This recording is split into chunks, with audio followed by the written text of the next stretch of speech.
I usually start off with my little intro. I got a little different intro, but you know, the intro is our theme. Oh, I know. I know. Oh yeah, that's our thing. Oh yeah, there we go, Jeff. My man.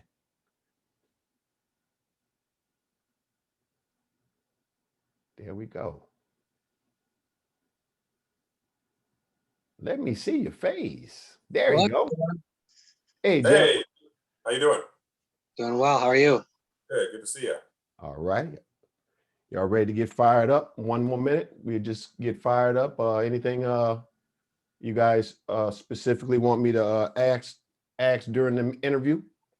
Let me know. Jump in. You know, I don't actually do I don't write nothing down. I just come off the head. Unfortunately, that's the best way to come. Hey, that's a good way to do it. Yeah, man. You know, I don't like anything set up, but definitely I'd love to get you guys back individually and have y'all segments and talk more, you know, talk more in depth about what you're doing and things like that, man, because I see both of y'all doing a lot of good stuff in the community, man. I really appreciate y'all. You know, I really do. And a lot of the people that follows the show, they know that anytime I mention Senator Jeff Irwin, they're gonna be right there looking. So they already ready. So Justin, I gotta, you know, get that introduction to you and let them know that you on board as well, man. You're doing a lot of good things as well, man. I appreciate it. Thank you. All right, y'all about ready to get started? Whenever you're ready, just spin us up and we'll. Ladies and gentlemen, welcome to I am your host, Tyrone Bridges. Let's get it.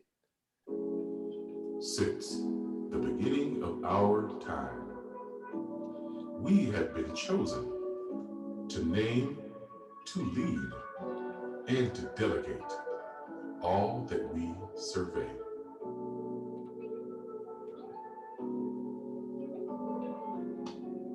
I thought you knew what we were going. Welcome everybody. This is Tyrone Bridges, what I thought you knew. And I have two wonderful guests on the show today. I want to introduce them after we get this little intro down a little bit. Our favorites are on the screen right now. Senator Jeff Irwin. Senator Jeff Irwin, my guy. And also one of my new friends that I've met this year in 2020 and on off and in 2021, man, it's been wonderful. Meet Commissioner Justin Hodge, everybody. All right. You know, I had to give my little intro, you know, due to this COVID and everything, we got to put everything all together in one room and do Zoom. So welcome, guys. You know, like I said, I'd like to bring you guys aboard. I don't have anything on my question sheet. Everything comes off the head. And basically, I want to let y'all go ahead and start off and give a brief blurb about what's going on with this pandemic assistance out here, this assistance out, this funding. Yeah, absolutely. Thanks for doing this, Tyrone, and thanks for always trying to lead a conversation in the community about all the important things that we have to do together, right, to thrive and survive and get by. And so thank you for providing a regular forum for those kinds of important discussions. I'm very fond of telling people, you know, when I tell them about, you know, my role in public service, that it's really a joy and an honor to be able to move around the community and engage people on issues that are really important to their lives and issues that are important to the future of themselves and their family. And so I appreciate the forum and the opportunity. And I guess I'll just start us off by saying that there's a lot going on with government right now, particularly in the middle of this pandemic response. Hopefully we're not really in the middle of it anymore. Hopefully we're in the waning days of this pandemic response. And we've spent a lot of time over the last couple months talking about vaccine delivery, which is a really important part of it. But I also wanted to make sure we talked a little bit about some of the federal funds that have been allocated to Michigan to support our people with respect to not just vaccine delivery, not just reopening our schools, but also some of the important streams of funding that are there for assistance for renters, people who are struggling to pay their rent because they've been unable to work. And you know, assistance for unemployed workers and small businesses. So let me just start by saying that one of the things, and maybe this is a good handoff to Commissioner Hodge, one of the things that I think a lot of us noticed in January was that the rollout of the vaccine was not going well. It was partly just a national issue where the previous administration, the previous president was taking this not seriously at all and had left the situation to atrophy, was completely focused on the election fraud and trying to, win an election that he had already lost, and should have been focused on getting these vaccines out. So we were really flat-footed when the Biden team took over, and we were really flat-footed in January. I was hearing a lot of frustration, particularly from the east side of Washtenaw County, that folks just don't have access to these vaccines. And I know that the county commissioners were hearing that loud and clear. Well, one of the things we did is I think we all got together. We worked together quite well, and I want to give the county commissioners a lot of credit. They really stepped up and they said, no, we're going to make sure that even if the state doesn't come to help, even if the feds don't come to help, we're going to make sure that here in Washtenaw County, we're looking out for some of these communities. And so a community-based distribution network was developed. The Ministers Alliance was a real leader in that group and are providing space for that. But it really took those folks with their space and their connection to the community coming together with our leaders at the county who said, we're going to make sure that these community distribution sites happen.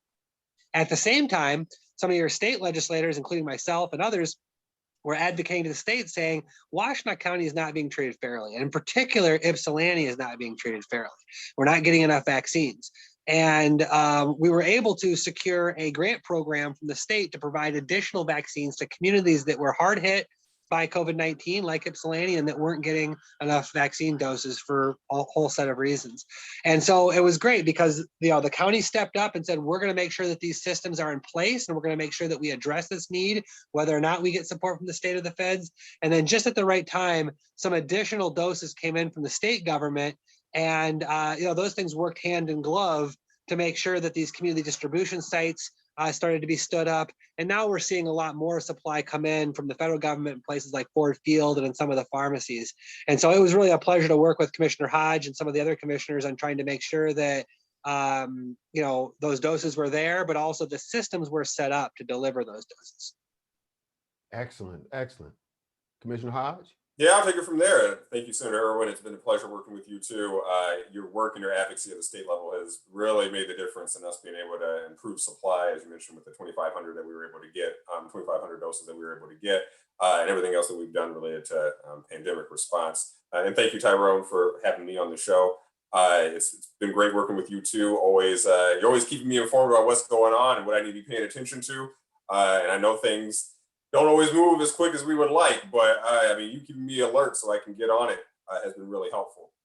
And yeah, just to add on to what Senator Irwin was saying, the community-based pop-ups that we've been doing through the county have been fantastic. I mean, looking at the numbers, they've been going really well. I serve as the chair of our board of health, so I do a lot of work with the health department.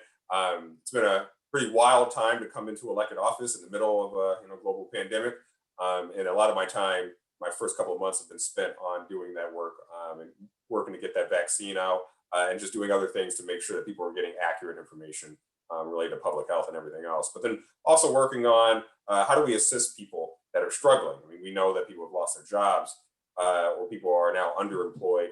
People need rent utility assistance. And I mean, that's something that we're working at the county level to make sure those systems and those structures are in place to help people. I mean, it's I know from conversations with Tyrone too, that landlords are struggling and everyone is struggling because of what's going on. And thankfully the support is finally coming in, support from the federal government, state government, and then and we're working to be able to deliver that support to people. I'm excited about what I've been hearing about our rollout and how we'll be able to roll that out. In early April is when a lot of that support looks like it's going to be coming through, and we'll be able to talk about the specifics of that as we go on. But I think we're at a turning point now where we're going to be able to make some really positive change in people's lives. And then my approach to public service is very much like Senator Irwin's. My background's in social work, and that's why I got into this, is to help make a positive change in people's lives. And I think that that's what I've been trying to do, and I think there's a lot of potential for us to continue doing that through government. Great, great. That's why I gravitated y'all, because I said, you guys, I actually reached out to Jeff for the first time back a while ago, man. He reached out to me right away and we became a good working team. And just like you, I just reached out to you via email and actually Facebook and then via email. And we've been communicating back and forth, trying to get things going.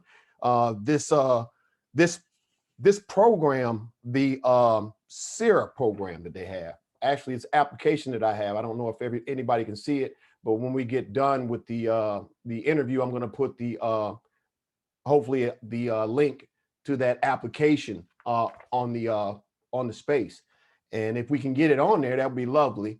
But this application is a thorough application. It's a 6-page application, well, minus the cover sheet, 5-page application, and it's very thorough.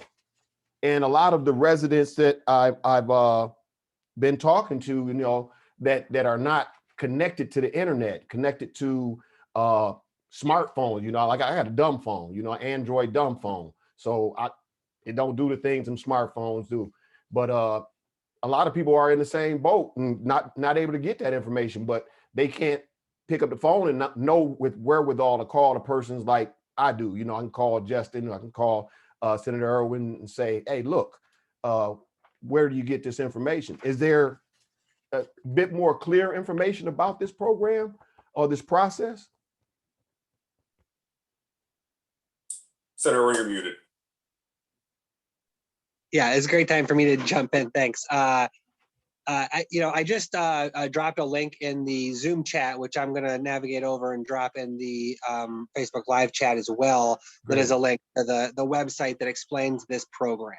Tyrone, you're asking, well, what about for folks who aren't on the internet or who don't have easy access to that? Well, it may not help too much to spread this over Facebook, but I will say that you can also call our office at 517-373-2406. And we'll help try to connect you with the application process and with how to make this happen. Essentially what happened is that there were $660 million that were given to the state of Michigan to help with rental assistance during the pandemic. And this is to prevent evictions and foreclosures and homelessness. And, the state has already appropriated about $220 million of those dollars for our residents and hasn't appropriated the full amount.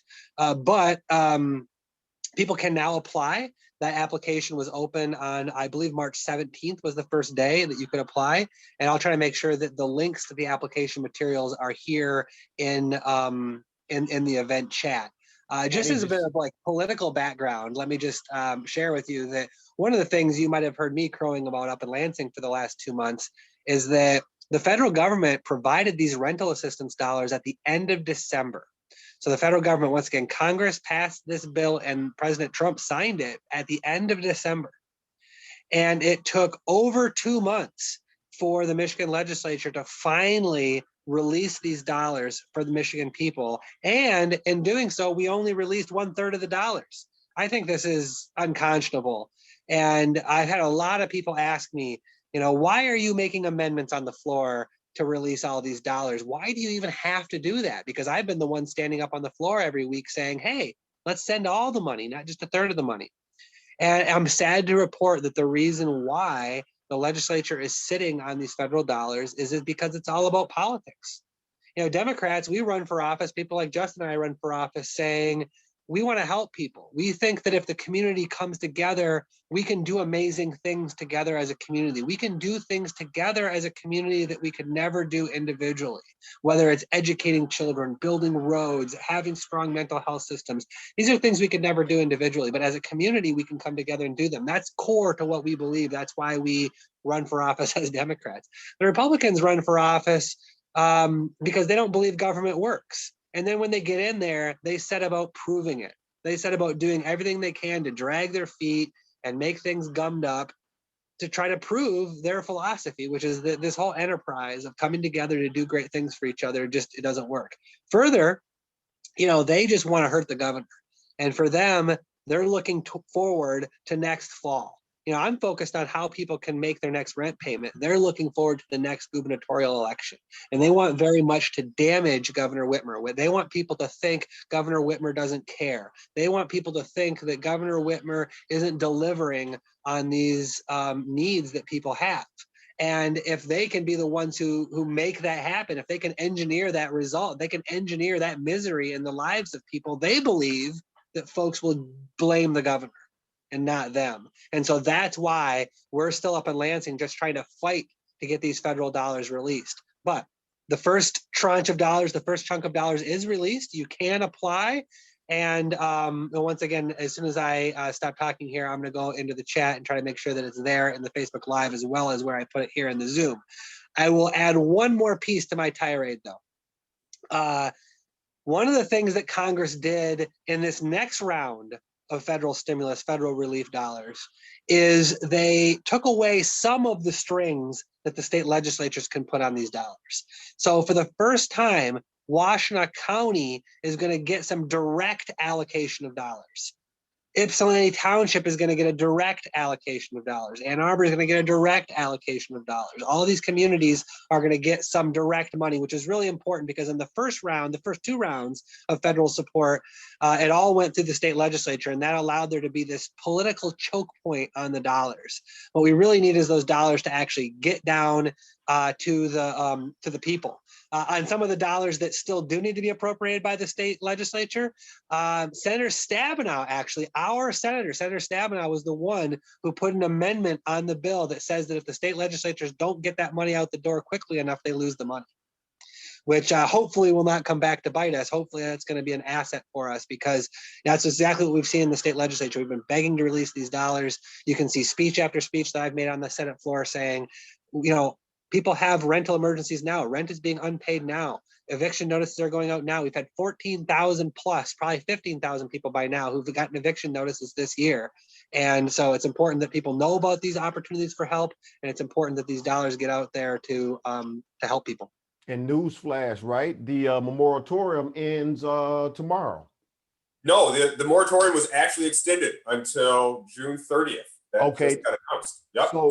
So that's why I'm glad we had this Zoom meeting, because when I contact legal aid, they only had update with the one up until the 31st.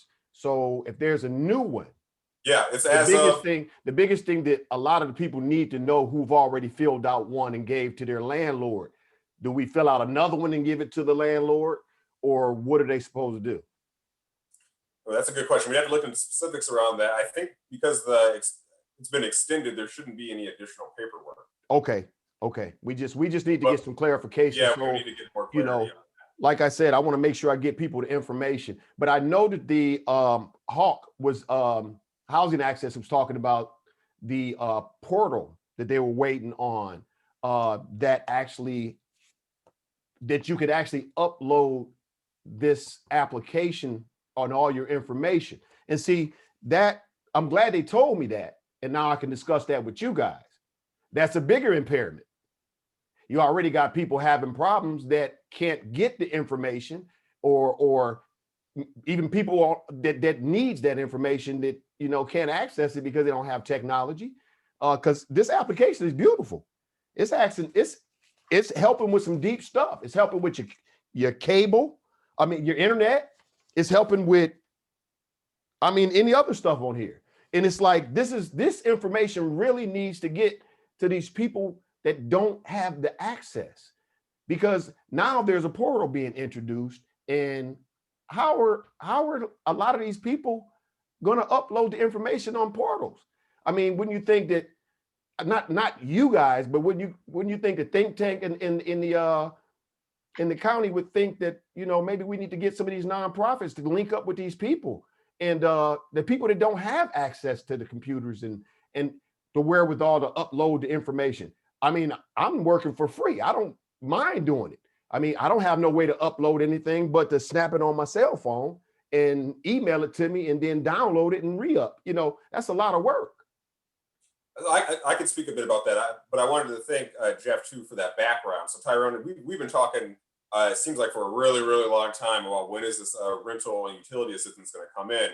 It's taken so long because of the Republicans in the legislature, everything that Jeff just explained. So that's what the delay has been about, and why it's like I have to keep telling you it's going to be another couple of weeks or whatever it's going to be. But it looks very positive now that we can start rolling this out. To your question though about what about people that don't have internet access, the county right now, we're in the process of hiring people to assist on phones. So you won't need to just use the portal. There's going to be a bunch of people that would just be able to answer the phone.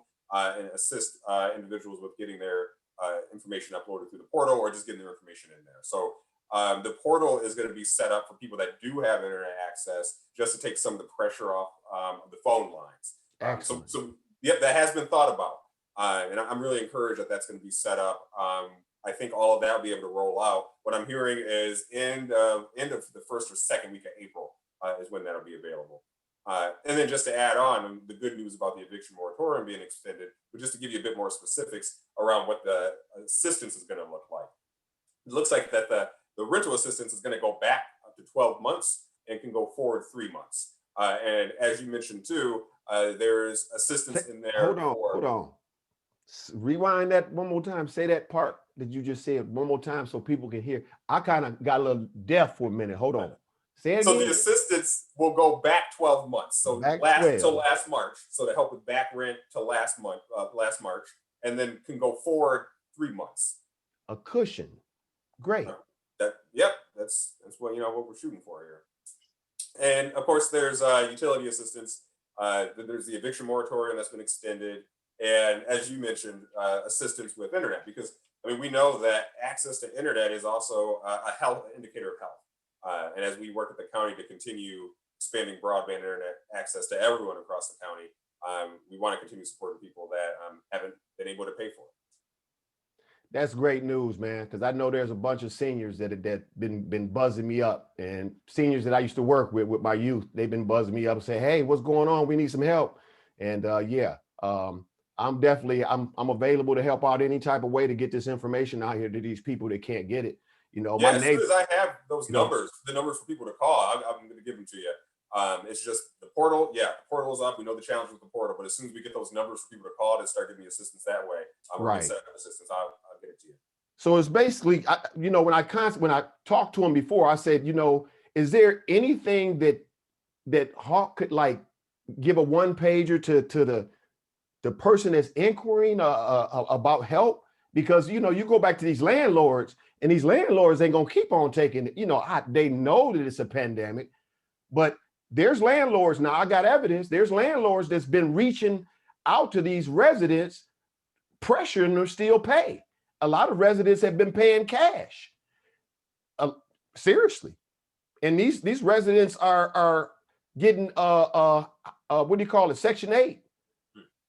So there's a lot of gouging, a lot of illegal stuff going on with this too, because there's no information that a tenant could really tell a landlord if he's riding them like that. I had one client that contacted me about that, and that's how I got that information. Washtenaw County has been a very difficult place to rent for many, many years. I first ran for office in 1999, and one of the number one issues that I ran on was affordable housing, and that was 1999. And you remember what it was like then, Tyrone. Yeah. So things have only gotten more intense and more difficult for renters. And so what we have right now is a perfect storm of folks who are struggling with income, and they're struggling with resources in general. And then you have this outrageously overheated housing market that is driving up rents, and it's making it even harder for people to become homeowners. And it's just a really, really huge struggle for people. I will say a couple of things about that. One is that, this program should not be an additional element that puts renters and landlords at odds. Right. Everything that you said and everything I just said is all real, and it's all a big issue in Washtenaw County. But, this opportunity for rental assistance, doesn't make that any better or worse, really. But it buys us all some more time. Right. And so I don't see any barbs in here for the landlords. They should be willing to participate. It helps them get their money too. These programs are definitely good for landlords and good for tenants. And so I don't see this creating additional strife. In terms of how do we get the information out that you asked a minute ago, that's incredibly important. And it's a question that I don't think we've got the greatest answers to in government lately. It used to be that the mail was the best way to get people information. Now it's kind of moving over towards the computer and over towards email and over towards social media. But, that transition, it hasn't been complete, and that transition isn't working for everyone. So, I would invite you, if you've got additional ideas of how we can do that. I agree with you. We need this one pager. Maybe that one pager needs to be handed out door to door. Now, I'm certainly willing to do that. I'm also certainly willing to put my team out there to help people on the phone at 517-373-2406. I have a limited opportunity to send out mail to people from my office. And we're going to be including information about how to access vaccines, how to access unemployment help, and how to access rental assistance in our next newsletter. But the problem with those is that it's very, they call it snail mail for a reason. It takes a while to put all that together and get it out. And when you've got a fast moving situation like this, it's a real challenge that we're constantly working on about how to get information to people who are hard to reach. So I appreciate the question. I think we need better answers, but we're working on that, and we're always committed to get to those better answers. Well, Yeah, no, I think it's a great point to think about door to door as an option. Yeah. The Washtenaw County Democratic Party has been really supportive of getting information out to people about vaccine distribution, particularly around the pop-ups.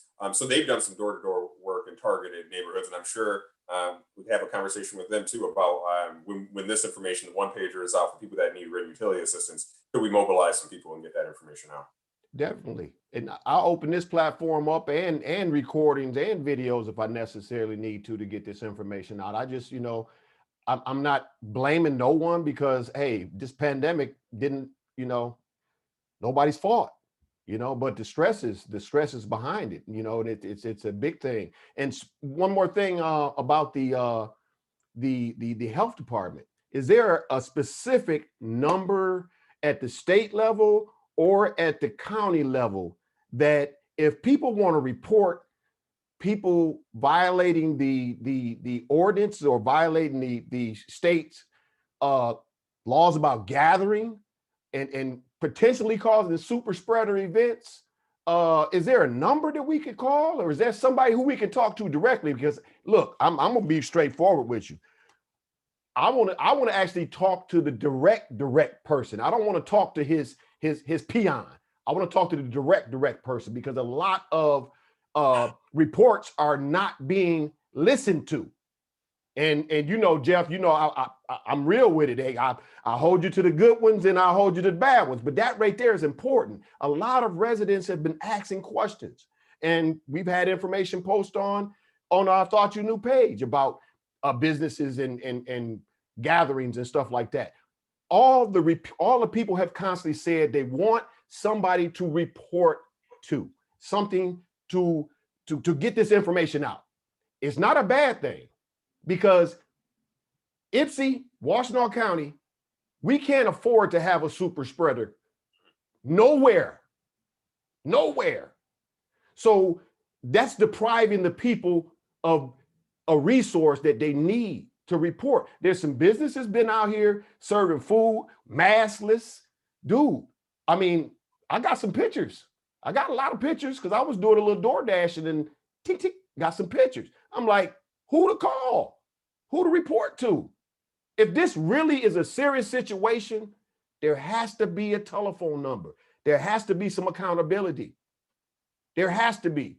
We can't have a bunch of violent people out there confronting people about it, but still, we have to have a valid person who we can put fire up their ass to make sure they investigate stuff like this. I'm sorry for the language, but y'all know I'm as pure as possible. We can't afford a super spreader event, dude, because that's making the work that you guys are doing, that's causing you to lose ground, bro. No, I know. And from conversations I've had with the health department, it's a serious issue. And there are people that they have a team that will enforce. So I'll share the number with you so we can post it on the page after the show. I appreciate it. And if we stepping on anybody's toes, the COVID is stepping on our toes. I mean, beat COVID's ass. Justin's absolutely right. Yeah, Justin's absolutely right. And while we're stepping on toes, I'll take a moment to step on yours a tiny bit, Tyrone. So Justin's absolutely right. The health department is the right entity to call. He's going to post the number. I don't know it off the top of my head, but the Washtenaw County Health Department, that's the entity to call. And in my experience, and I've seen this happen on some enforcement situations, they do a good job of working with people, trying to talk to them first, because we don't need to be sending the police to all around, guns blazing or anything like that. That's not the approach that we have here in Washtenaw County. And I think the health department does a good job of trying to work with people to bring them into compliance. That's the entity that I would suggest you call. The only thing I want to push back on is this idea that you mentioned about the peons, right? Like I don't like that, that these are the people who actually make things go. These are the people who actually make things happen. yeah, I always encourage folks to flip that pyramid upside down, right? You think that there's these people at the top who are running things. No, it's the people who are really doing the work who run things. Well, I'm mentioning because I'm not gonna apologize for it, because I'm mentioning it because people call me and tell me they talk to the peons, and I said it. They talk to the I'm not ones, asking you to apologize. I'm just trying to the give you a ones different. on the phone, bro. The ones on the phone that they call and they talk to, Yeah. and they talk to again and again, and still don't get nowhere. That's what Yeah. I mean by people who are not following up. These are other people calling, but they're I talking to me understand what about you're it. saying. I understand what you're saying. Believe me, I understand frustration where Yes. when you're trying to get some sort of government team to take action on something you think they ought to take action on. I get that. I'm just trying to say that I think we all need to, respect these, government workers who are trying to do the best in their job and who oftentimes are doing everything that they need to do to move that situation forward. But maybe there's someone above them who's not doing the right thing, right? And it's totally, I think, reasonable and appropriate for you to bring those kinds of problems to my attention, and so that we can try to solve these kinds of problems. I appreciate and respect that. I'm just trying to elevate the dialogue around how we work with everybody in the community at every level with respect to try to get the results we want. I appreciate that. Definitely. I'll bring that information to you. Like I said, it's all on I thought you knew. People constantly been calling me about this situation. Who do we talk to? Who do we talk to? And I'm just the messenger. Yeah, Like and I said. we've followed up on many of those kinds of requests before from citizens as well, directly from my office. So I'm not trying to push back on what you're saying in general. I just took a little bit of issue with that terminology. Well, And I can tell you that in my district, one of the big issues has been around, both of the universities, and what are they doing about students who are maybe having big parties when they shouldn't be, so that, tickets have been given out. There have been, gentle efforts to bring people into compliance. And then when those don't work, there have been tickets issued. So I'm not trying to, push back on your general point. I agree with that. People should call the health department. That's the appropriate enforcement agency on these issues. So I posted the link in there, Tyrone, and as Jeff just mentioned, it's different depending on where you're at in the county. So there's going to be different places to report to if you see some sort of violation on U of M's campus, for example, versus somewhere else in the county. And Jeff makes some tremendous points too around the people that are doing this work, especially at our Washington County Health Department. It's hard, right? The hard work right now about responding to COVID, getting people vaccinated, testing that's going on. There's only so much.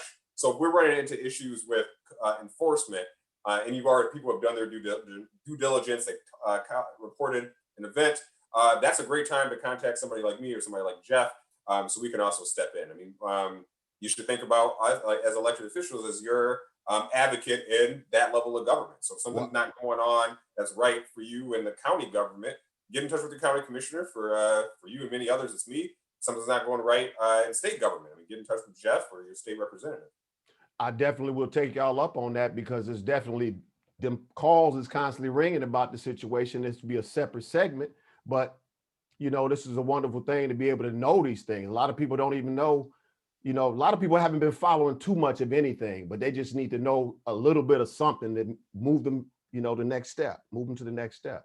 But we got to have more dialogues like this, some real hard dialogues, some conversations, education too, because I usually say peons. My mom, I'm 51. My mom raised me like that. She said some worse stuff, man. Jeff be sitting up to, you lucky you ain't interviewed by Miss Bridges. God rest her soul, because it'd been worse.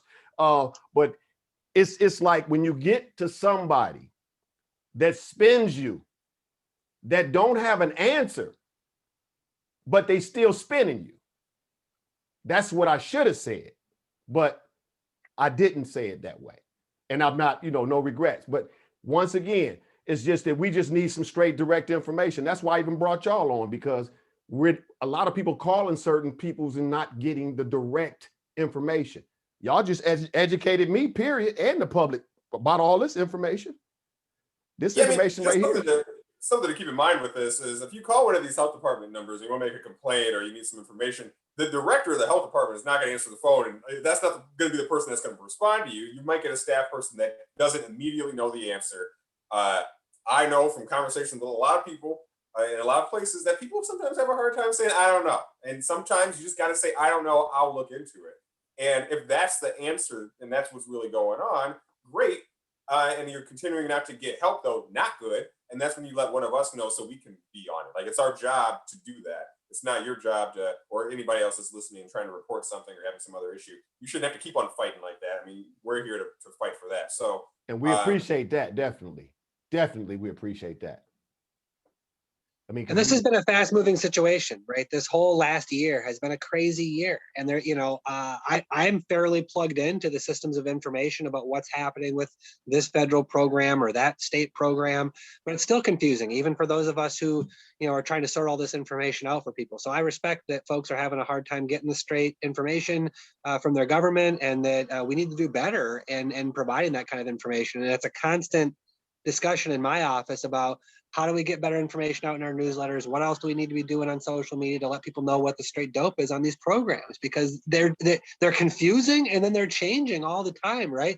And folks who ever tried to apply for government assistance know that these systems have been set up to frustrate people. They've been set up to deny people. They've been set up to frustrate people. They've been set up with all sorts of little traps in them so that people either aren't eligible, or maybe they make a mistake on their application and now they've got to wait. It's garbage. It's been set up in a way that is not, in my view, pro-resident. And, so it's our job as your legislators to try to fix that, to recognize it, to try to fix it, and then to go to bat for people individually when, they fall through the cracks of these systems.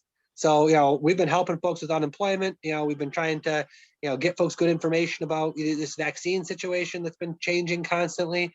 And now, here that we have these rental assistance dollars available, I, appreciate all the efforts to try to get this information out to people, because it's changing and it's complicated. You said the application is, I think you said 7 pages, right? It's 6 pages minus the front. Yeah, that's a significant application, right? Yeah, it is. Yeah. It's not asking for blood, but it's asking what you need help with.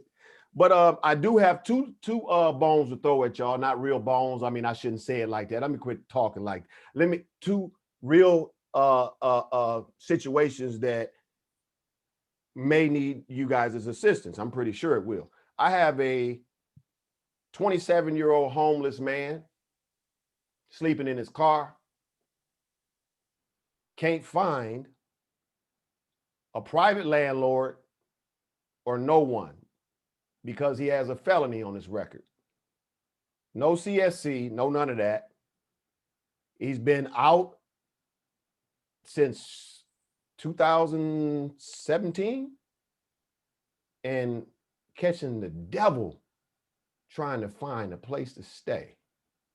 And he's young as my child. And when he told me the situation, I broke down. That's one person. The next young lady, she actually lives in a hotel. And she's originally from here. She can't find a place either. The reason why I'm bringing this to y'all's attention, because the young man called Housing Access. They referred him to the homeless shelter. I just wanted to put that on y'all radar. And he's the one actually been helping me out a lot, bringing me information, doing great in the community.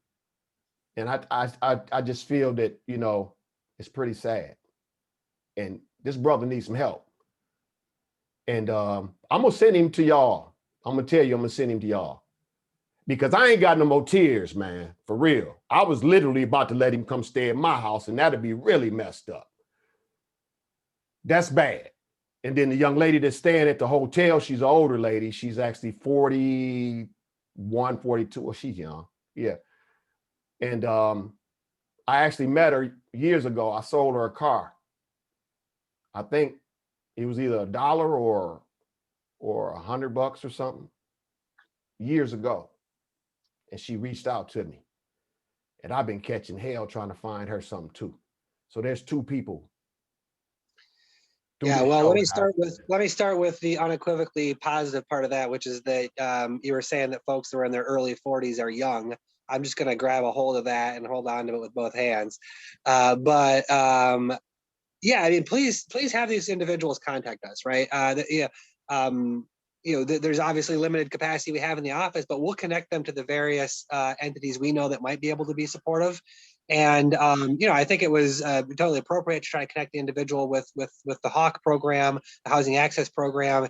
Oftentimes, especially for somebody who's in an emergent situation, the shelter is a first stop, but that's not a transitional, much less a permanent sort of solution for this individual. So, we'd be happy to talk to them about some of the other folks who might be helping hands in the community to find that transitional or permanent place. And these are difficult problems to solve, and that's why. That's why we try to put the shoulder to the wheel to do that. And so he's got a job. He's got a job. He's a contractor. He that works makes a big every difference. day. Yeah, no, that makes a huge difference. That makes a huge The lady working 2 jobs, living in a hotel. Yeah, but one of the things that's so frustrating about these United States is that we make it so, like I said earlier, we make it so difficult for people to get help. We basically force people to be so dramatically financially broken, just completely and absolutely at bottom before we'll help them at all. And it really is an inefficient and cruel approach. Yeah. That's why at the county, we're trying to use some of this federal funding that's coming in to make some systemic change to really promote equity. When we have a lot of conversations about affordable housing, Jeff talked about 1999, it was an issue back then. It's still an issue now. And as part of the affordable housing conversation, we want to continue having discussions about how do we really combat homelessness in our county. Because Tyrone, what you're talking about, the experiences that these people are having it's not acceptable. I've talked to other constituents working to help people that are experiencing homelessness and similar challenges, and it's not acceptable. And as we get some of this increased funding from the federal government, we're going to be working hard to figure out how do we solve some of these problems for people for good. Jeff is right in that things are structured in a way so people have to lose everything before they can even get a little bit of help, and that just doesn't make any sense. Yeah, they want you to be broke. You can't have more than $100 in your account. And that's particularly foolish, not just because it's cruel, but also because we know that in these United States, it is so expensive to be poor. Poverty is the most expensive way to live, right? And so folks who have their, there's a lot of folks who just barely have their head above water, but at least when you're at that point, you can structure your finances and you can structure your obligations in a way that are a little more sensible. For folks who are struggling a little more, it just gets even more expensive, right? And look at the way we fund our courts. We fund our courts on the back of poor folks who we just run through there and grind into a pulp every day. Well, I'm determined not to be in no court system. Hey, Jeff, real quick. Even with little things, I'm sorry to interrupt you, Tyrone, but it's one thing like, you're caught speeding, you get a ticket. At least you can say to that person, well, you shouldn't have been speeding, right. But sometimes folks just get, you get a little ticket that's just basically like a poverty ticket. And then all of a sudden you can't pay that. Well, then that leads to a bigger ticket. And now all of a sudden you're really in the barrel. Yes, sir. And those are the kinds of things that really grind me. We're just a little too harsh on folks. And part of the reason we're too harsh is because, we're basically dependent upon low-income people to fund certain systems of government. The district courts are just the most glaring example. Yes, definitely. Jeff, a young man asked a question on the Facebook, and he was asking about the set aside the felony. What is that, clean slate thing? Yeah. The application to set aside. What if the person that filed the application to set aside their conviction and the date comes up? This person got a felony years ago, but they didn't already file that paperwork, and they didn't know if they file another one, or should they wait and see if that date takes care of that long felony? Yeah, if this individual wants to write my office and get a more detailed answer, I'd be happy to provide a more detailed answer. Based on the facts that you laid out there, it sounds to me like they are currently eligible under the law to have their conviction set aside even before the changes we made to make it more eligible. Those changes go into effect on April 12th. Gotcha. So if they're already eligible and they've already applied under the old law, my advice to them, and I'm not an attorney, so this is not legal advice, my advice to them is that they continue with that application and that they just try to run that through to its successful completion. completely separately from your opportunity to apply, there's also this automatic clean slate thing that's going to happen. That's probably not going to happen for folks until roughly April of 2023.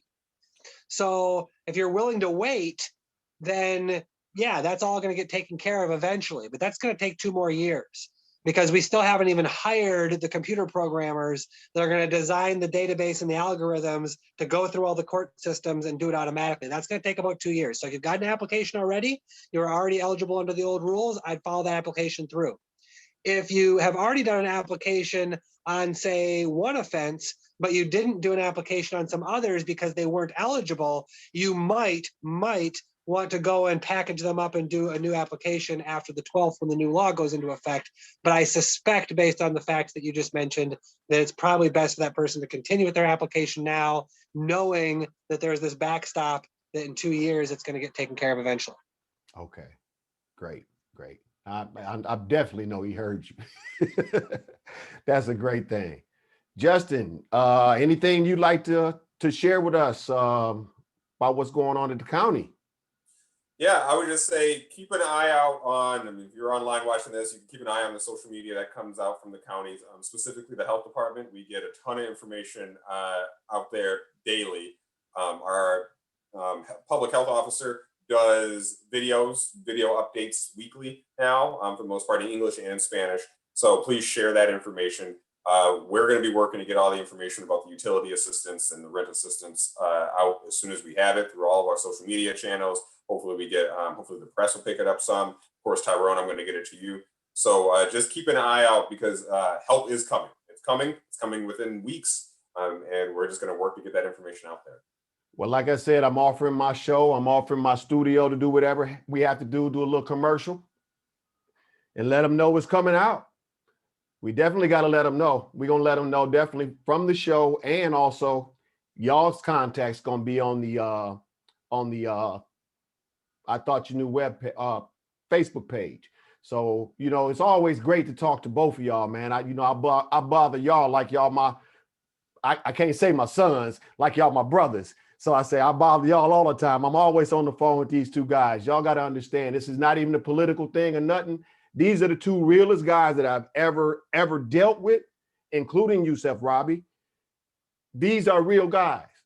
These are real guys. I contact them, they reach out. They call me back. And that's important. That goes a long way. Humility goes a long way. I know I've been rough around the edges for years, but you know, every time I reached out to y'all, I tried to be humble. You know, I frustrated sometimes and angry sometimes, but I reach out and I try to dialogue as much as I possibly can and let y'all know the real situation, not only my situation, but other situation. So I really appreciate having y'all, man. Just, you know, having a real conversation. Thank God for Zoom, because, you know, we couldn't have got this meeting together just that quick, but Jeff and y'all reached back out to me like immediately about, you know, coming on the show after the request for the interview, man. I really appreciate that. I appreciate you too. I mean, I always appreciate getting the calls from you or the texts, because I mean, you're helping me do my job better when you're finding things that I need to be working on. And I mean, that's really how government and public service and civic engagement should all work. I mean, we need to be working in partnership to make these changes and really better people's lives. I call it a family, actually. I mean, that's the only way we're going to build, and we got to start looking at us like family. If something happened in our community, y'all don't want to find out what's happening. So we're going to have to get out there and start bringing stuff to you guys. You know, not necessarily bad things. You know, Jeff, I bring y'all all the time good stuff too. The stuff that I be doing, the stuff that I'm trying to do. We'll balance it out. We ain't going to harm y'all too much. But y'all definitely ain't scared to do an interview. I love that.